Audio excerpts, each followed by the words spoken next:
അതെ, അരുണിനെ ഒന്ന് കാണണമായിരുന്നു. അരുണോ? ഏത് സെക്ഷനില്? അതറിയില്ല. ഇവിടെയാണ് ഇപ്പൊ ജോലി ചെയ്യുന്നതെന്ന് മാത്രമേ അറിയൂ. പ്രിയ, എന്താ ഇവിടെ അരുൺ എന്നൊരാള് ജോലി ചെയ്യുന്നുണ്ടോ? അരുണോ? ഈ സാറ് ഒരു അരുണിനെ അന്വേഷിച്ച് വന്നതാ. ഏത് സെക്ഷനിലാണെന്ന് സാറിന് അറിയില്ല. ഒന്ന് പറഞ്ഞു കൊടുക്കോ? അരുൺ എന്ന പേരിലുള്ള ആരും ഇവിടെ ജോലി ചെയ്യുന്നില്ലല്ലോ സർ. സാറിന് കമ്പനി മാറിപ്പോയതായിരിക്കും. കമ്പനി മാറിപ്പോയിട്ടൊന്നുമില്ല. പലയിടത്തും അന്വേഷിച്ചു. ഒടുവിൽ ഇവിടെയാണ് അവൻ ജോലി ചെയ്യുന്നതെന്ന് വ്യക്തമായി മനസ്സിലാക്കിയതിന് ശേഷമാണ് ഞാനിവിടെ വന്നിരിക്കുന്നത്. അവനെ കാണാതെ ഞാൻ പോകില്ല. അവനൊരു പ്രൈവറ്റ് ബാങ്കിൽ മാനേജറായിട്ട് ജോലി ചെയ്തിരുന്നു. അത് വിട്ടിട്ടാ അവൻ ഇവിടെ ജോയിൻ ചെയ്തത്. ബാങ്കിൽ ജോലി ചെയ്ത ആളാവുമ്പോ പ്രൊഡക്ഷനിലായിരിക്കില്ല, അഡ്മിനിസ്ട്രേഷൻ സെക്ഷനിലായിരിക്കും. പക്ഷേ അവിടെയും അരുൺ എന്ന പേരുള്ള ആരും ജോലി ചെയ്യുന്നില്ലെന്ന എന്റെ വിശ്വാസം. ഞാനിവിടെ വർഷങ്ങളായിട്ട് ജോലി ചെയ്യുന്ന എല്ലാരെയും എനിക്ക് നല്ല പരിചയം. ഈ അടുത്ത കാലത്താ അവനിവിടെ ജോലിക്ക് കയറുന്നത്. അതുകൊണ്ടായിരിക്കും നിങ്ങൾക്ക് അവനെ പരിചയമില്ലാത്തത്. ഓഫീസിൽ അന്വേഷിച്ചാൽ അറിയില്ലേ? ഒന്ന് അന്വേഷിച്ചിട്ട് പറയൂ. എനിക്ക് അവനെ കണ്ടിട്ട് ഒരു അത്യാവശ്യമുണ്ട്. അതുകൊണ്ടാ. ഈ അടുത്ത കാലത്ത് ഇവിടെ ജോയിൻ ചെയ്ത ഒരേ ഒരാള് നന്ദന. ബാങ്ക് മാനേജറായിരുന്ന ആൾക്ക് എങ്ങനെ പ്രൊഡക്ഷൻ സൂപ്പർവൈസറായിട്ട് ജോലി ചെയ്യാൻ കഴിയും?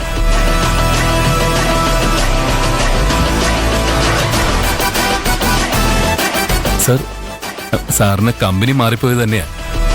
അവസാനമായിട്ട് ഇവിടെ ജോയിൻ ചെയ്ത ആളുടെ പേര് നന്ദൻ എന്ന. അയാള് ജോലി ചെയ്യുന്നത് ഓഫീസിലല്ല, പ്രൊഡക്ഷനില. ആ, അവന്റെ ഫോട്ടോ എന്റെ ഫോണിലുണ്ട്. ഞാനത് കാണിച്ചു തരാം. അത് കണ്ടാൽ നിങ്ങൾക്ക് ആളെ മനസ്സിലാവും.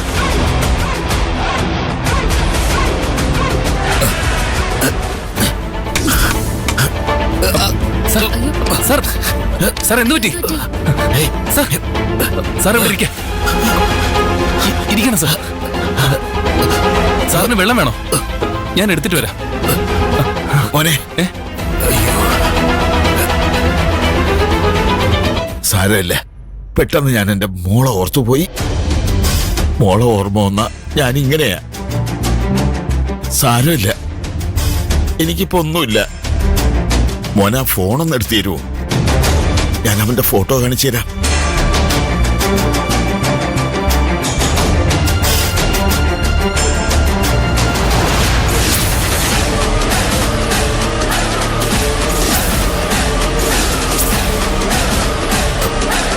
അയ്യോ, ഒന്നും കാണാൻ പറ്റുന്നില്ലല്ലോ മോനെ.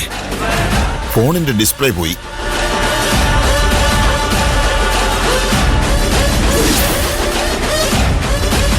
ദൈവം പോലും ആ തെമ്മാടിയുടെ ഭാഗത്ത്. അതുകൊണ്ടാ ഇങ്ങനെയൊക്കെ സംഭവിക്കുന്നത്. ചില സമയത്ത് ക്രൂരന്മാരെയാ ദൈവം സ്നേഹിക്കുക. എനിക്കൊന്നും മനസ്സിലാവുന്നില്ല. അവൻ ആരാ സർ? ഞാൻ അന്വേഷിച്ച് നടക്കുന്നത് ആരെയാണെന്നല്ലേ മോൻ അറിയേണ്ടത്? എന്റെ മോളെ ഇല്ലാതാക്കിയ മൃഗത്തെയാ ഞാൻ അന്വേഷിക്കുന്നത്. അവനെ മൃഗമെന്നും വിളിക്കാൻ പറ്റില്ല. മൃഗങ്ങളുടെ ഉള്ളിലും ഉണ്ടാവും ഒരു തരി സ്നേഹം. അവന്റെ മനസ്സിൽ നിറയെ ദുഷ്ടത്തരമാ.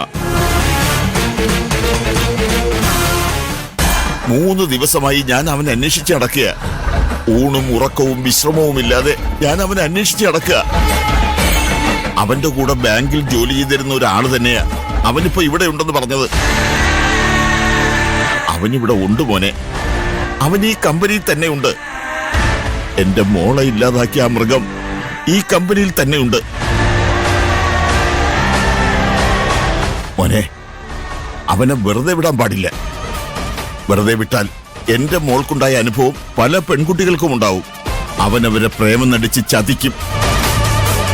എന്റെ മോൾ ആത്മഹത്യ ചെയ്തതുപോലെ ഒരുപാട് പെൺകുട്ടികൾ ആത്മഹത്യ ചെയ്യും.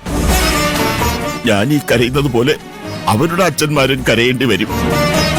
അവൻ ഈ കമ്പനിയിൽ ജോലിക്ക് വന്നെങ്കിൽ ഇവിടെയുള്ള ഏതോ ഒരു പെൺകുട്ടിയെ നോട്ടം വെച്ചിട്ടുണ്ടെന്നാണ് അർത്ഥം. അവനെ വിടരുത്. സാർ ആരെക്കുറിച്ചാ പറയുന്നതെന്നറിയാതെ എങ്ങനെയാ സാർ?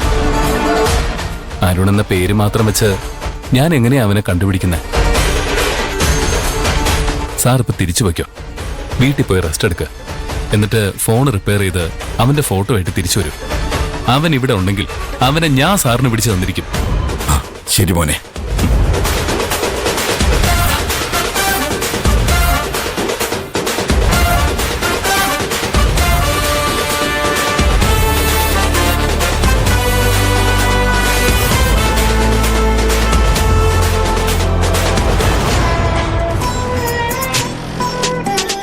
എന്നെ അന്വേഷിച്ച് ഇവിടെ എത്തി.